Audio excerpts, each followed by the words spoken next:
Hi, thank you for joining us for this episode of Springdale Today. I'm your host, Mary Jordan. Joining us today are Crystal Bridges, Senior Director of Learning, Michelle Flournoy, Sonora Middle School teachers, Jodi Morrison, Micozzi and Brittni Gunn. We're recording today from Sonora Middle School, which is one of 21 Arkansas middle schools participating in Crystal Bridges School Partnership Pilot Program. The 2-year initiative has a special focus on visual arts and offers teachers and school administrators a comprehensive action plan, customized workshops and courses, student field trips to the museum, and museum educators in the classroom, which is super exciting.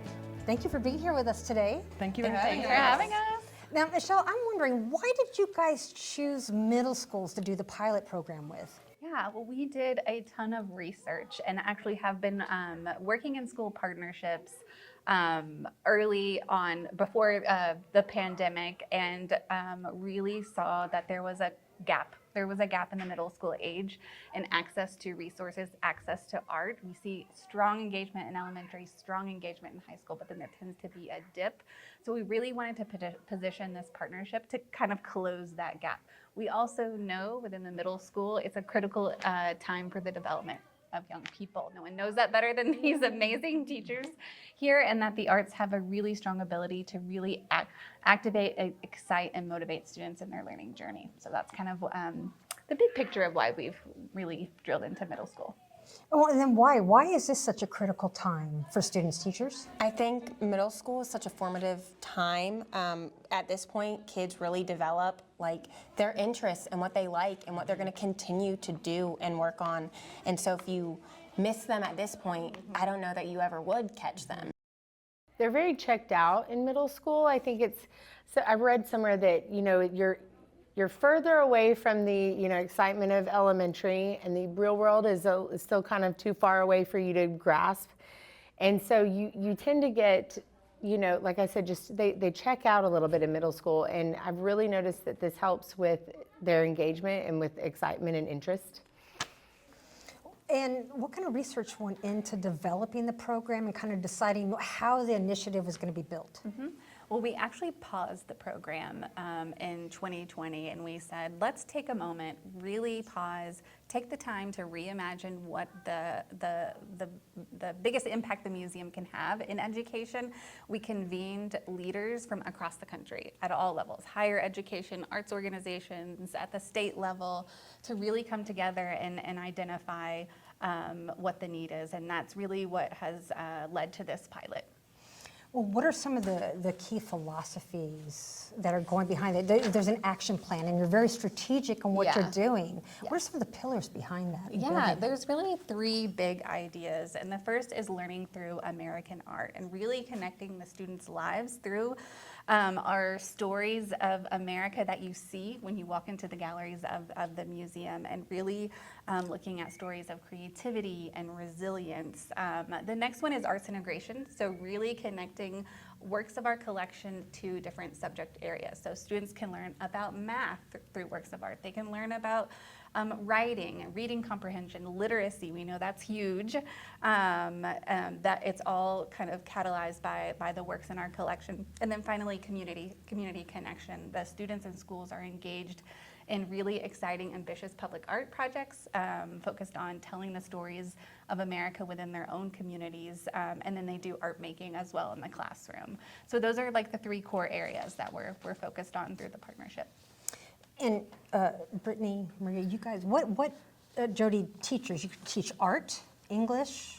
Social studies. Social studies. Mm-hmm. So how does the program complement the curriculum that the Arkansas Department of Education provides for you as well?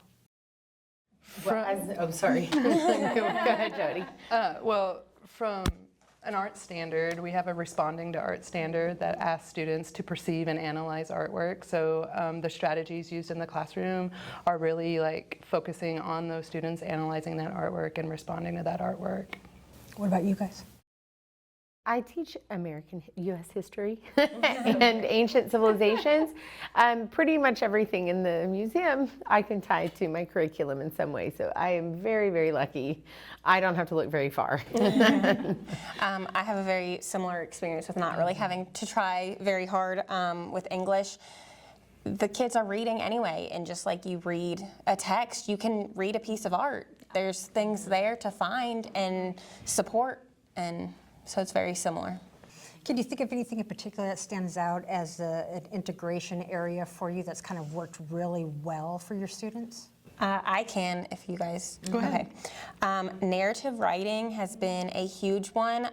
With the Atlas state test, we know that the narrative prompts a lot of times do have images with them. And so one of the ways I like to prompt my students to write stories is to show them images from Crystal Bridges and let them have their imagination go wild and tell the story of what that picture is to them. We were looking at a painting the other day in my 7th grade class. We're learning about early settlements, like the first English settlements in America. And one thing that I just pointed out to them was, because they'd asked about one particular part of the painting, and I said, well, you know, one thing I've learned through my training with Crystal Bridges is that nothing on this painting, nothing on here is by accident, that every little piece of this is on purpose.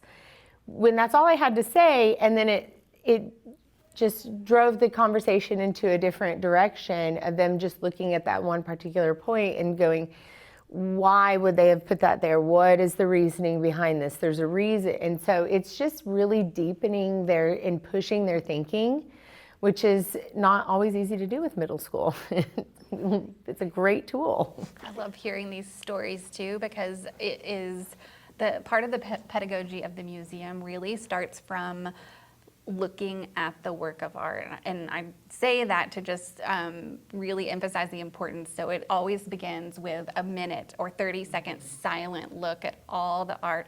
And then we open it with a big question of what's going on in this picture, which is, we hear from teachers all the time, really an easy entry point for students. There's no really wrong answers, but then the teacher can then facilitate the evidence and what are you seeing that's making you say that, and you're guiding that connection to the content for the students. So I think that's really great examples of that.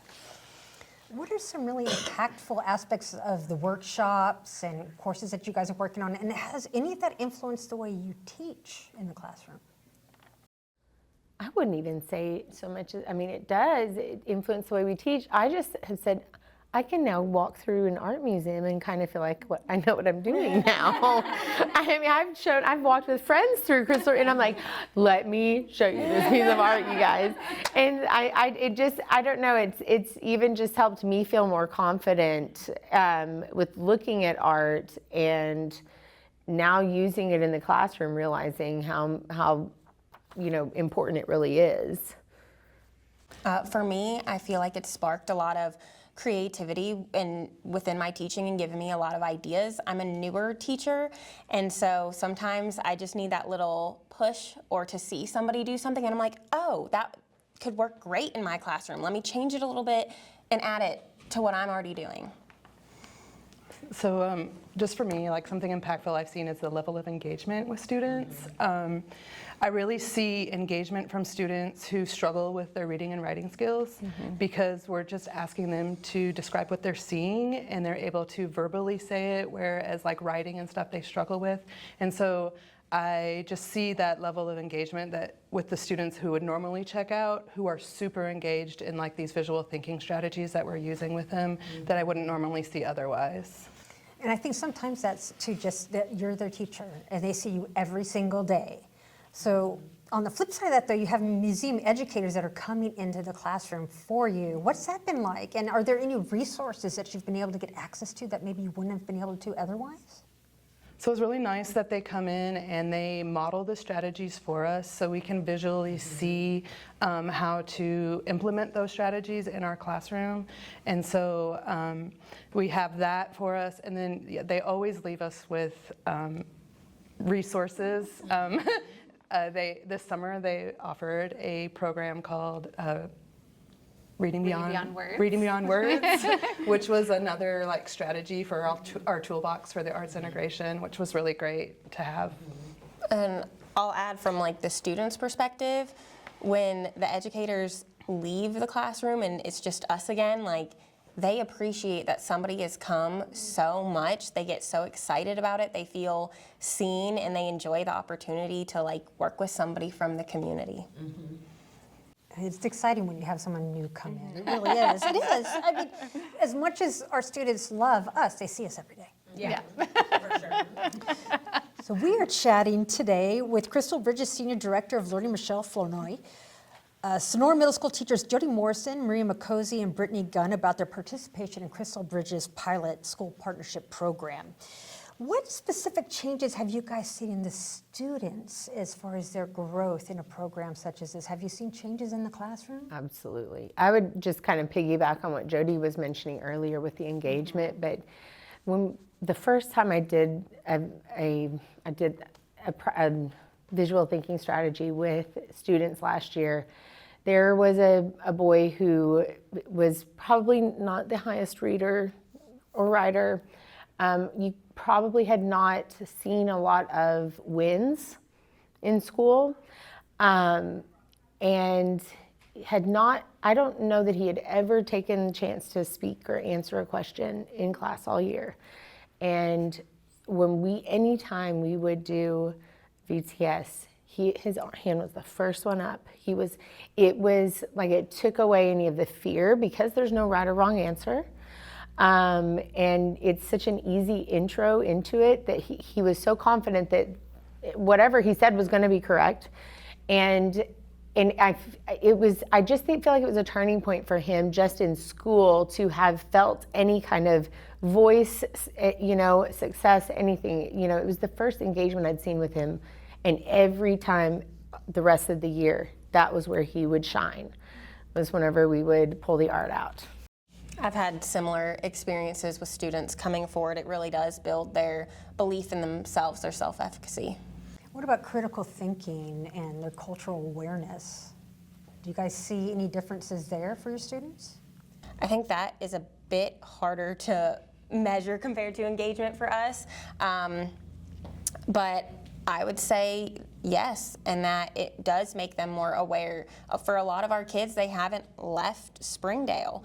And so being able to see the world outside of their world does make them more informed and more prepared for their future.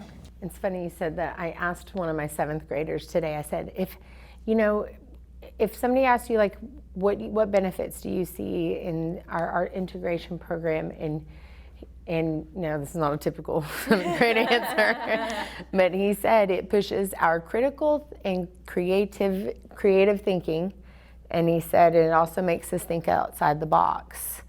And it was really lovely to hear that come from from a student's voice, Yeah. Well, and what about when you guys have these opportunities for field trips? And does that kind of create a sustained learning outside the classroom experience for the students as well? Last year, Into the West was here, and we kicked off our westward expansion, unit by going there. And the whole rest of the semester, we could refer back, and the kids were referring back to items that we had seen, or paintings, or artifacts that had been featured in the exhibit. And so it's really, they've curated some really amazing temporary exhibits that come through that just they're going to pique someone's interest, And even so, there's a significant portion of the museum that's free.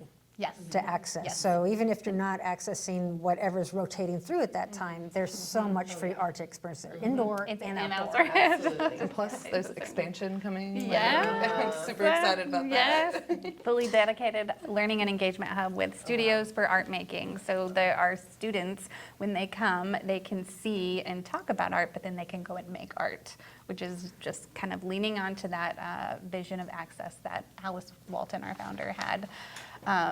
It's really exciting. We'll have to come down and have a conversation in that space. Yes, Let's do that. yes. Next summer. All right, good excuse, right? All right. So what about the upcoming public art project? I believe the theme is, how can we bring American stories to life in our community? How are you guys guiding your students through that experience? Well, we are well on our way. I think we're about halfway through this process. We started last year with a select group of 6th graders, and we took them to Crystal Bridges, and they did like a public art themed tour at Crystal Bridges. And then we took them to the Shiloh Museum of Ozark History, and they learned a little bit more history about our local area in Springdale. And then at the beginning of this year, I decided to go ahead and do the whole like creating the designs for our project in the 7th grade art room. So the Shiloh Museum came back and did another presentation with all of my students, as well as the Hunt Nature Center, and did a little bit about like our local natural history. And so our plan is we're going to create an outdoor community space. It's called the Gathering Grounds.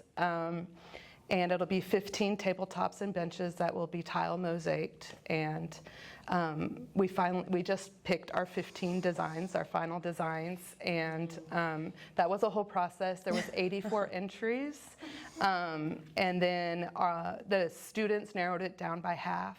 And then at our parent-teacher conferences last week, I believe it was, we asked parents and community members who came in for conference to vote and to help us narrow it down to the top 25. And then from there, our steering committee picked the final 15 designs. Right now, we are working on making those designs into our prototypes. So they are the life-size 4x4 foot prototypes. And super exciting, we've involved the Springdale Public Library. So during the month of November, our prototypes will be displayed at the library, and we're having a special community art event on Tuesday, November 4th from 5 to 7. We'll be there. And yeah, the Crystal Bridges Mobile Art Lab will be there. The Is that at Shiloh Museum. the school or the library? The Springdale Public Library. So the reception will be that evening there. The students will be there to talk about their artwork. We've invited lots of community members and parents, and so we're hoping for a really good turnout and a fun night to celebrate this public art project that they're doing. And so hopefully in May, we already have a company making the base for the tables, and hopefully in May we can unveil like the final outdoor gathering grounds that we have been working on for a year and a half, pretty much. Where will they be? So we have a slab already existing here at school. It's over kind of where the buses come in, and it's outside the art in the East Room. And so we're going to permanently install it on that slab, which has sat empty for 14 years. So we're going to make that slab meaningful and interactive finally, and have something cool there for the kids. They're leaving a legacy here at that school, and they've taken so much ownership over this project. It is, even though the 15 designs, it was 15 students that the designs got chosen, all 90 of my students are working together to put these prototypes together, and they've really taken ownership of it, and I'm just so proud of them. So Michelle, help me understand. There's not Yes. one giant public art endeavor. Each school is doing a public art initiative. Yes, that's That's exactly like right. 21 times the impact. Yes. That's so fantastic. Yes. Yeah, and each of them will be rooted within their communities and their schools, and they're all taking on different forms and different, different ways of implementing that is just showing the expansiveness of all the possibilities. But a huge shout out to you and the entire school, because Sonora is really, really leading the way in the public art project. So I'm excited to share that across all of our partners, and even as we look to scale even outside of Arkansas, it's really serving as like that national model. And the community storytelling was like the basis of it. So I just want to reiterate that like we are telling 15 different stories about our community within this project. So. And I loved hearing you talk about the other community organizations that you've also partnered with, the library, the Shiloh Museum. That's core to this model. We want schools to kind of be that center for arts and culture within their own communities. So that's excellent. Well, and you talked about scaling it. So the official launch is 2026. Is that accurate? The next school year, yes. Yes. And then, so what will it look like? What data points and information are you considering to figure out what that's going to look like in the next phase? Yeah, well, we are continuously iterating and taking feedback from teachers all the time, and we're very flexible and adaptable. We are doing an evaluation with the University of Arkansas, and we just got some preliminary results, and we are showing that the data is backing up exactly what you're saying. School engagement, first and foremost. That's huge in the middle school, because that you heard it here, it decreases, and the fact that we are showing a correlation to increase in just in that alone is huge. Empathy is another one. Tolerance, so understanding others' viewpoints and caring for others. Those are really some areas that we're looking at evaluating over the next 2 years. 1 year, we're in year 2 now, and from there building from that. And there's about 8,000 kids involved with the program this year? 10,000 now. Year 1, we started with 16 schools. We added 5 more schools. There's a lot of interest and momentum right now within the state, and so now we're at about 10,000. So how do you measure success with something of that scale? Because every school's different. Every school community is different. So how do you measure success? I mean, I think it's all the ways in which you're hearing today. The teachers feeling empowered and utilizing American art into their classroom to help the students learn. The students feeling more engaged and excited. Ownership of the work and really leading the work and feeling like they've made an impact within their communities, all centering around the power of art, specifically American art, and being able to see themselves in that work and imagine what is future and participate and be active and engaged. In the long-term vision for the program then, what do you hope your relationships for Crystal Bridges are with area school districts? I mean, the dream is that every student within the state of Arkansas and beyond eventually will engage in this initiative. This is deep work, deep work. And so we're working on building partnerships to expand that across Arkansas, and then working on digital initiatives to scale it even beyond and reach many more for those that can't come here in person. But that's the dream. The dream is continued access for all. And I suppose too, with all the digital resources that Crystal Bridges has, that extends that digital resource. I know a lot of that was developed during the pandemic to make art more accessible, but I'm sure for homeschool families and families that aren't in the district, that's probably a great resource and tool for them as well. Yes. Well, we've talked about so much, and it's all wonderful. It's art and kids and growth. Is there anything that I just didn't think to mention that you guys really feel is a valuable part of the conversation today? I think with like our district in particular, in our school, we have a lot of language learners here, and the strategies that we're using in the classroom are allowing them to acquire new language. And I hear that over and over again from the teachers in our steering committee that are working with the students here, is that students they might not know the vocabulary they want to say and that they're seeing, but they're somehow getting it by the end of the VTS, and they're just getting that language acquisition through this program also.